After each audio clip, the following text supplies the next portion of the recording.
माघ की शिवरात्रि और फाल्गुन की शिवरात्रि, ये दोनों शिवरात्रि में एक भव्यता के रूप में मनाई जाती है। दुनिया के लोग कहते हैं कि शिवरात्रि के दिन भगवान शंकर की पार्वती जी के साथ शादी हुई, ये दुनिया के लोग कहते हैं। पर यदि जिसने शिव पुराण की कथा अगर अच्छे से सुनी हो और पढ़ी हो, तो शिव जी की शादी की जो तारीख है वो ये नहीं है। हमने पहले भी उसका वर्णन किया। भगवान देवाधिदेव महादेव के विवाह की जो तारीख है वो बैसाख शुक्ल पंचमी, शुक्ल पक्ष के बैसाख के महीने में जो पंचमी पड़ती है, उस दिन भगवान शंकर और पार्वती जी का विवाह हुआ। ये जो शिवरात्रि है, ये विवाह की रात्रि नहीं है। ये शिवरात्रि ब्रह्मा और भगवान विष्णु ने भगवान शंकर को पहचानने के लिए पृथ्वी पर भगवान शंकर के प्रथम शिवलिंग को प्रकट करा था। तो ये शंकर जी के जन्म की शिवरात्रि है, प्रागट्य की शिवरात्रि, शिव जी के प्रागट्य की शिवरात्रि। ये शिवरात्रि जो आएगी, माघ की शिवरात्रि, जो मूल शिवरात्रि होती है, जिस दिन शिवरात्रि के दिन भगवान ब्रह्मदेव और भगवान नारायण ने भगवान शंकर को एक पर्वत को घुमाकर उनके लिंग की आकृति, उनका स्वरूप प्रकट किया, उनका स्वरूप प्रकट किया, उनका जन्म। आपसे कोई पूछे कि शंकर जी का जन्म कब हुआ, तो आप बिल्कुल बेझिझक कह सकते हो शिवरात्रि के दिन, हैप्पी बर्थडे टू यू। उसमें तुम्हें सोचना नहीं है। भ्रम फैलाने वाले बहुत भ्रम फैलाते हैं। आपसे कोई पूछे तारा बाबा जी का जन्म कब हुआ, तो आप कह सकते हो शिवरात्रि के दिन हुआ। और आज इस व्यासपीठ से एक बात और कहना चाहेंगे, जिसको अपने जन्म की तारीख ना मालूम हो, जिसको अपने जन्मदिन ना मालूम हो, वो आप नियम बना लो कि आपका जन्मदिन भी शिवरात्रि के दिन ही हुआ है, पक्का। जब परब्रह्म परमेश्वर स्वयं देवाधिदेव महादेव शिवरात्रि के दिन प्रकट हो जाता है, उसका शिवलिंग, उसकी आकृति प्रकट हो जाती है। और ब्रह्मा जी ऊपर जाकर मालूम करते हैं, आकाश में बढ़ते जाते हैं, जाते जाते हैं, तो भी उनको शंकर भगवान के शिवलिंग का छोर नहीं मिलता। भगवान नारायण नीचे की ओर बढ़ते चले जाते हैं, पाताल की ओर, और उनके चरण नहीं मिलते, तब हार जाते हैं कि शंकर को पहचानना कठिन है। शिव को पहचानना, शिव को जानना कठिन है, बहुत कठिन। जैसे शंकर को पहचानना कठिन है, जैसे शिव को पहचानना कठिन है, उसी तरह कोई संत को, कोई गुरु को, कोई सतगुरु को पहचानना कठिन। शिवरात्रि के दिन जो बड़ी शिवरात्रि होती है, माघ महीने के अंतर्गत जो आती है, ध्यान है आप लोगों को, उस शिवरात्रि के दिन सबसे ज्यादा जरूरी क्या होता है चढ़ाना? एक बेर। क्या जरूरी है? क्या बोलते हो, बेर की बोर, जो भी बोलते हो, जिसमें गुठली होती है और अपन लोग बोर खाते हैं, बेर खाते हैं। मात्र एक बोर, एक बेर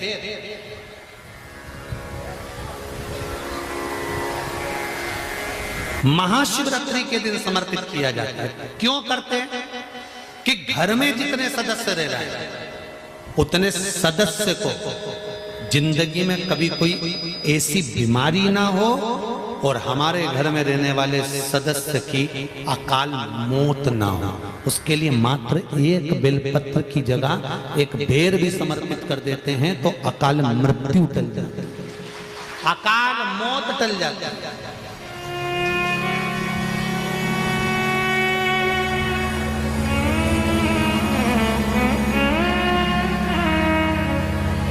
बारह महीने शिवरात्रि आती है, जिसको 12 मासिक शिवरात्रि कहते हैं। हम कई लोगों से कहते हैं, अगर जिंदगी में ज्यादा नियम नहीं ले सकते तो एक नियम ले लो, और उसका फल क्या होता है? ये मात्र 3 महीने की शिवरात्रि कर देते हैं, केवल 3 महीने की शिवरात्रि। ज्यादा कुछ नहीं कर सकते।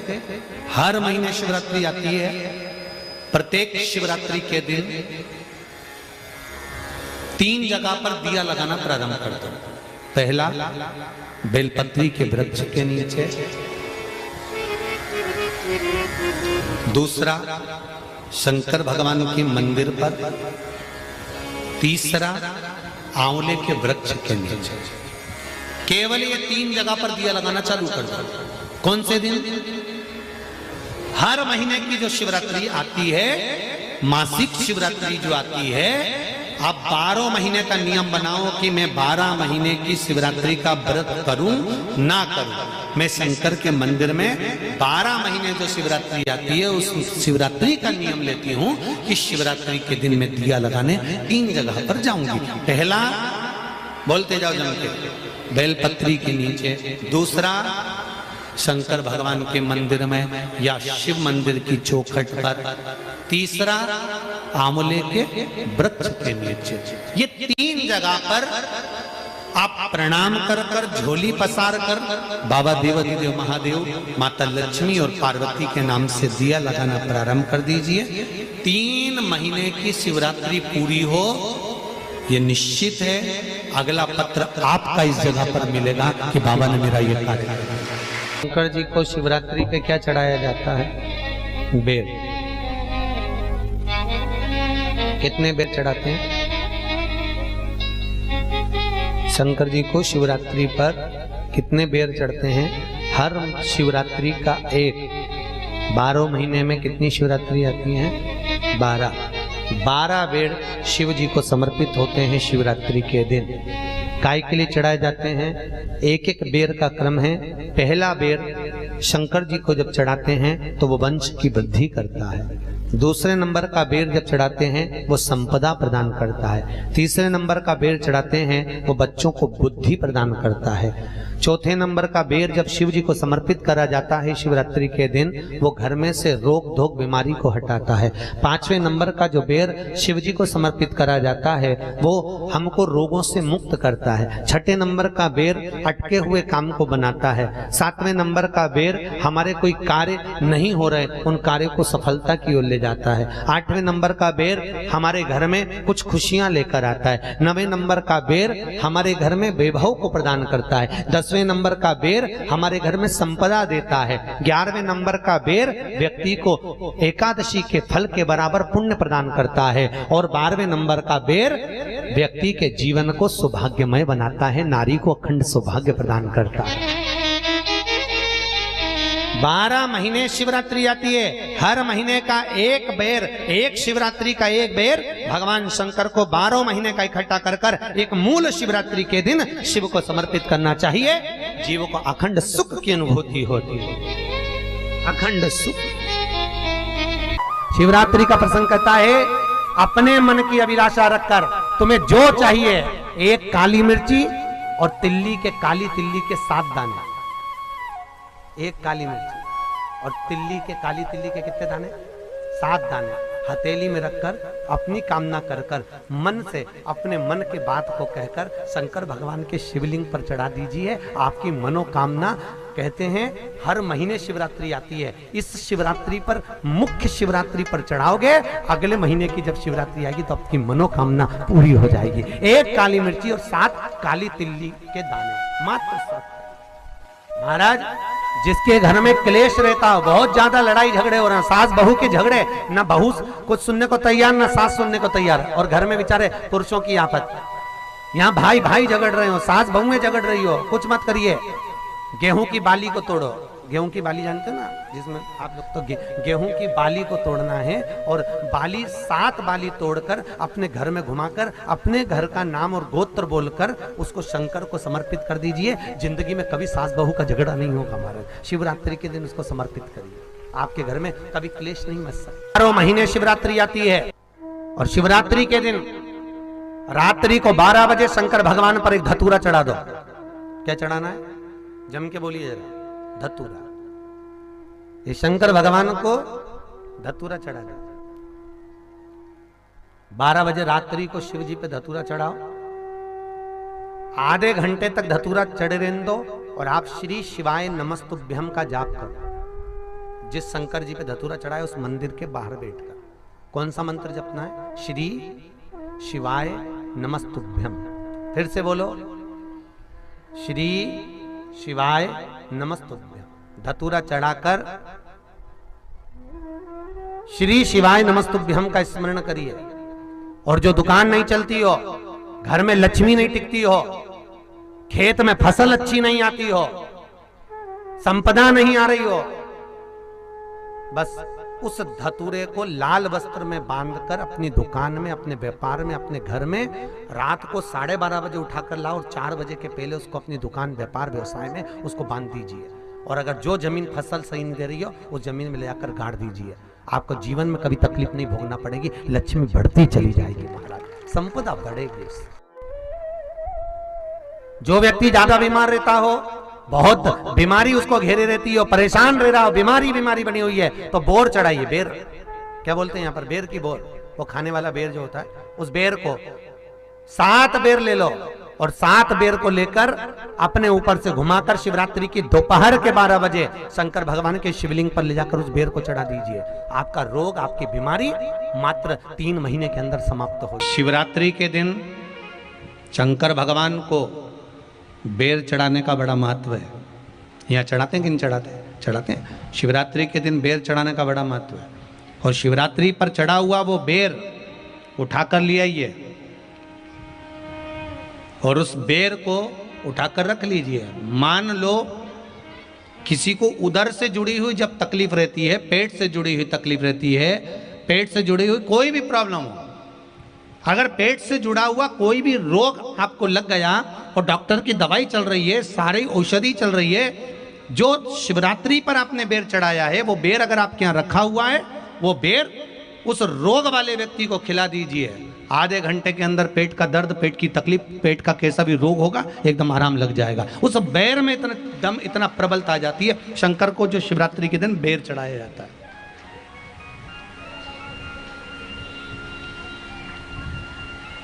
भगवान शिव पर समर्पित हुआ वो बेर का इतना महत्व महाराज।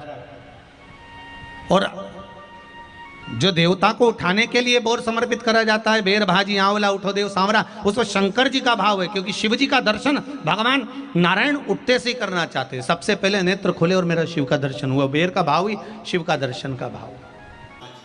जो शंकर के शिवलिंग की आराधना करेगा, पूजन करेगा, उसके घर में 2 देवियां सदा सदा विराजमान रहेंगी। पहली सरस्वती, दूसरे नंबर पर लक्ष्मी उनके घर में सदा विराजमान। एक देवी का फूल होता है, शायद मुझे उम्मीद है कि आप सब जानते होंगे। एक देवी का फूल होता है जिसको जायसोन या गूलर का फूल भी कहते हैं, घंटी वाला फूल भी कहते हैं, लाल कलर का होता है। काय का बोलते हैं इधर? गुड़ल, गुड़र का फूल, जायसोन का फूल लाल कलर का होता है, जिसमें घंटी निकली रहती है एक छोटी सी, उसमें पीले पीले पीले पीले ताने रहते।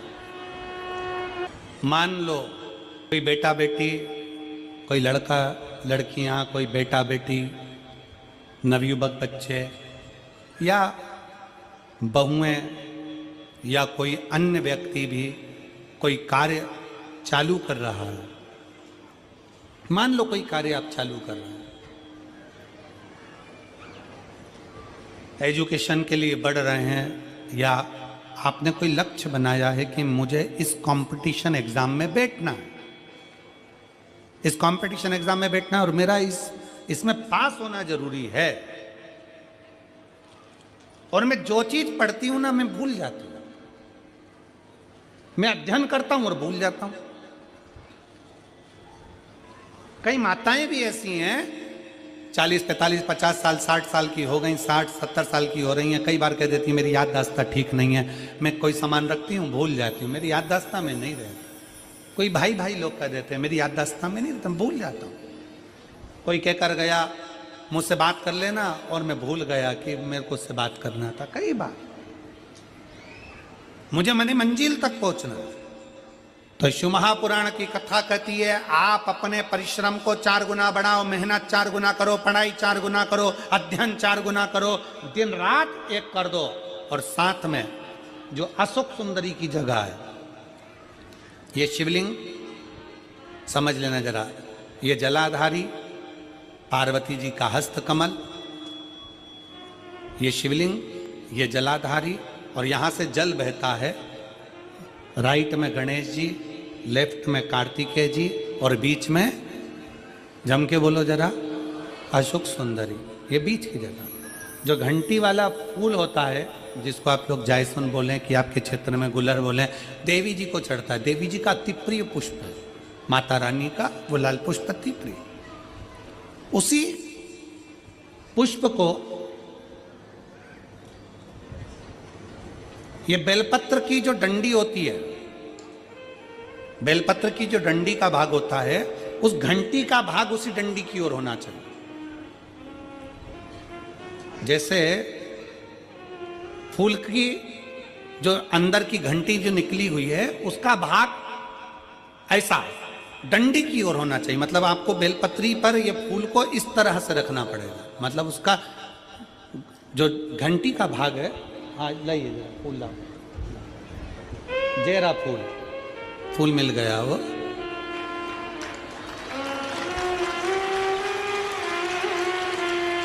फूल मिल गया। भारत में फूल जल्दी मिल भी जाता है, मिल गया। अब ये फूल और इस फूल की जो घंटी का भाग है वो इस डंडी की ओर हो, हमारे डंडी के साइड।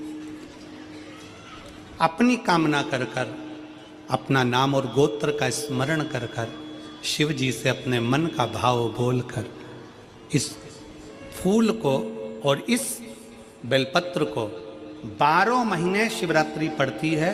किसी भी शिवरात्रि पर अशोक सुंदरी वाली जगह पर, शंकर के शिवलिंग की ओर जो अशोक सुंदरी की जगह है, वहां पर डंडी और घंटी का मुख शिवलिंग की ओर होते हुए उस बेलपत्र को समर्पित करो।